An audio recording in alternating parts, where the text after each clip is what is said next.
Abaco, Bahamas. We're playing Russian roulette with this COVID-19. There's so many people that goes to work that doesn't even know that they have COVID-19.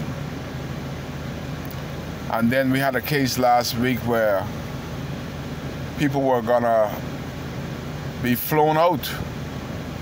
They jump off the gurney and gone home, knowing well that they are tested positive for COVID-19, asking for prayers, but they walk all through Mufita and Mars Shaba with any regards to the safety and the well-being of others, knowing that he has COVID-19 and infecting others, many others. So we're almost at epidemic proportion at Abaco. I employed everybody to be vigilant. Those days when I used to pick up people on the street in my car, that stopped over a year ago. It doesn't make no sense for me to give somebody a ride and they give me COVID-19. It doesn't make any sense. But you imagine that the only place that have real employments on Abaco is Bakers Bay and the Abaco Club. And the virus is ramping in both resorts, but they refuse to close it. Your health doesn't mean one thing. Bakers Bay, for weeks, has had many Bahamians, workers, with COVID-19. They have about 3 or 4 huge construction sites closed down today because of COVID-19. The resort is presumably going to be closed next month, September 1st, the day that Hurricane Dorian almost completely destroyed Bakers Bay. But they have over 10, 20 people in the past week has been tested positive for COVID-19, but they're not going to close that place down. But the crazy thing is that Bakers Bay would test people and find out that they have COVID-19. Instead of doing the right thing and doing what they did with the Mexican, when they found out the Mexicans had COVID-19, they brought them on a private boat, put them on an airplane, and send them to Nassau, to Doctor's Hospital, to make sure that they were good. After they were good, they chartered a plane and brought them back on Bakers Bay. But when the Negroes, the black Bahamians, get COVID-19, Bakers Bay would put them on the ferry with 300 people.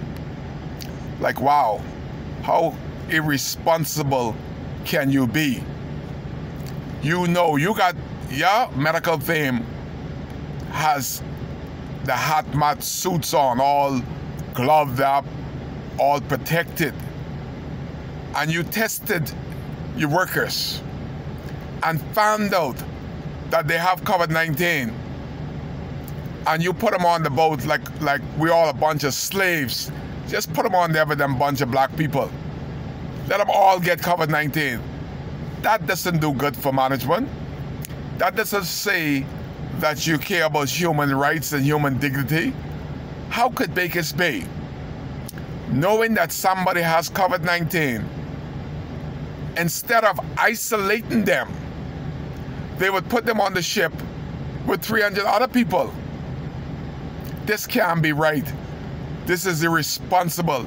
This is a human rights crisis in such a way that all Bakers Bay employees is afraid to go to work because they could bring the virus home to their families.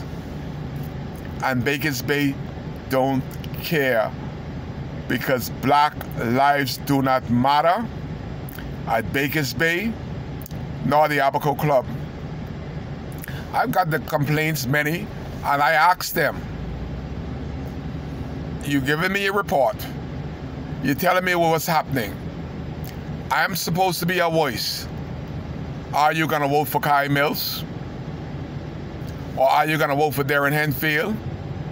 Or Kurt Cornish? Or Renato Curry that put his name back in there? Which person you feel that can speak for you, that is speaking to you? Obviously, you can't get a hold of Darren Henfield. You can't get a hold of Kurt Cornish. And you definitely ain't calling Renato Curry. The question is, who else will speak for Bakers Bay and the Abaco Club? When have you had anybody that cared about the workers at the Abaco Club and Bakers Bay? Nobody. Darren Henfield, they're only concerned about who could give them monies to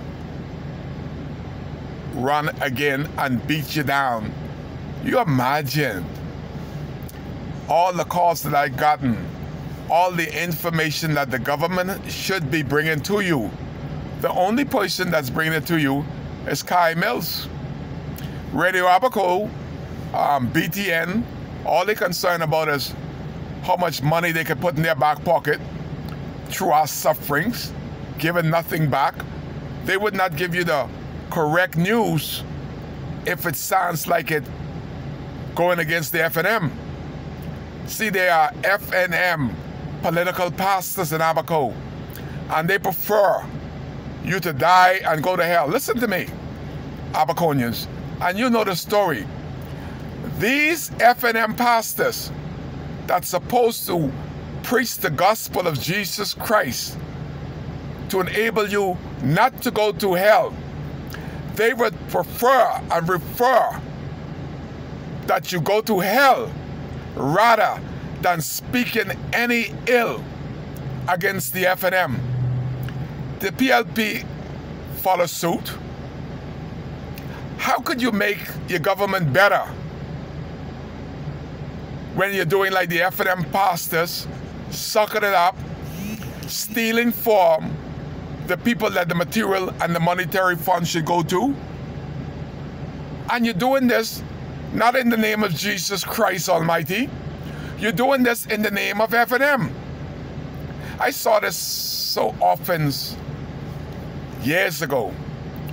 They will preach and pray for you to ask God for every and anything. But when they send you off in the prayer room, they will go in the Prime Minister's office begging for contracts and land and monetary things for themselves. But they got you all blind that they tell you to pray for Jesus while they pray on the government. During the election, this is the other crazy facts of being a Bahamian and being political pastors. We would have the FNM pastors praying for God for the FNM to win and for the PLP demise. You would have the PLP pastors, bishop, praying for the PLP to win and the FNM demise, as if God is absolutely stupid. This is what happens in this country. They're more politically inclined and in touch with the political parties more than they are with Jesus Christ. What is more heartbreaking when you could hear a born-again Christian, a pastor, a bishop, would brag about, I am FNM, I am PLP, but you will never hear them being braggadocious about being the son and the child of the living God, Jesus Christ. That is not important to them. More important to them is to try to win souls for the FNM and the PLP. That is why we're in the dilemma that we are in today. Because God quietly stated that you shall have no other God besides me. I asked one FNM guy one time to support me my first run for independent a pastor of the Cooperstown. You say, I'm voting for them. I say, don't you pray to God to ask His guidance in anything of importance in your life? He said, I ain't got to pray to God because Jesus Christ know I'm voting for them. I said, there goes that fool. God is not important to him more than voting for Hubert Ingram. That is their earthly God. Today he's still a God. There's so much literature. There's so much heartaches coming to the Bakers Bay and the Abaco Club from the workers that if they join a union, they're immediately dismissed. This resort has become a country unto itself. Given Kai Mills the opportunity, change will come immediately. Immediately, I will ask for these managers to cease and desist and go to immigration and simply say, we don't need them in this country. Deport them as a reject, never to come to Abaco again. The same way we did with the manager of the Great Abaco Beach Hotel. These guys don't deserve to be a paper working in this country. Kai will bring the change. Vote for Kai, because Kai cares.